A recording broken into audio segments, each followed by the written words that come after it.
شرعی طور پر حکم یہ ہے کہ جو شخص صاحب نصاب ہو، جس کے پاس 7.5 تولے سونا ہے یا 52.5 تولے چاندی یا 52.5 تولے چاندی کے مطابق پیسے ہوں یا سامان تجارت ہو، تو اس پر قربانی لازم ہو جاتی ہے۔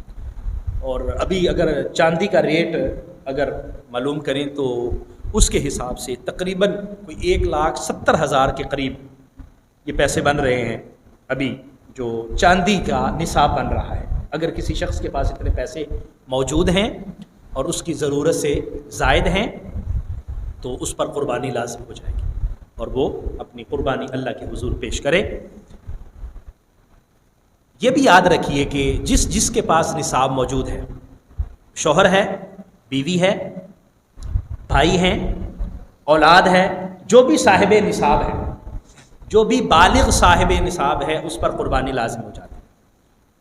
عام طور پر ہمارے ہاں یہ سمجھا جاتا ہے کہ گھر کے سربراہ بزرگ والد ہوتے ہیں، والد صاحب نے قربانی کر دی تھی جی باقی سارے دی ہو گئی۔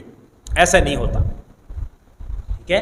والد صاحب اگر صاحب نصاب ہیں تو ان پر اپنی قربانی لازم ہے، اولاد صاحب نصاب ہے تو ان پر اپنی قربانی لازم ہے۔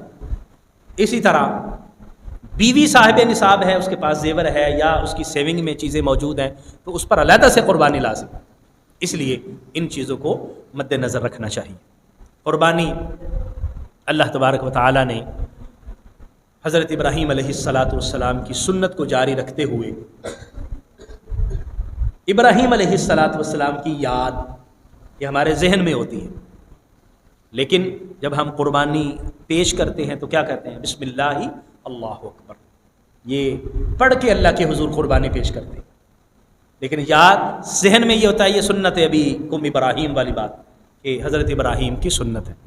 تو اس کا مطلب یہ ہوا کہ اللہ تبارک و تعالیٰ نے اپنے بندوں کی یاد کے ساتھ اپنی عبادت کو منسلک کر دیا۔ اس لیے کسی بھی جانور کو اگر کسی اور کے نام کے ساتھ منسلک کر دیا جائے تو قربانی کو کوئی مسئلہ نہیں ہے۔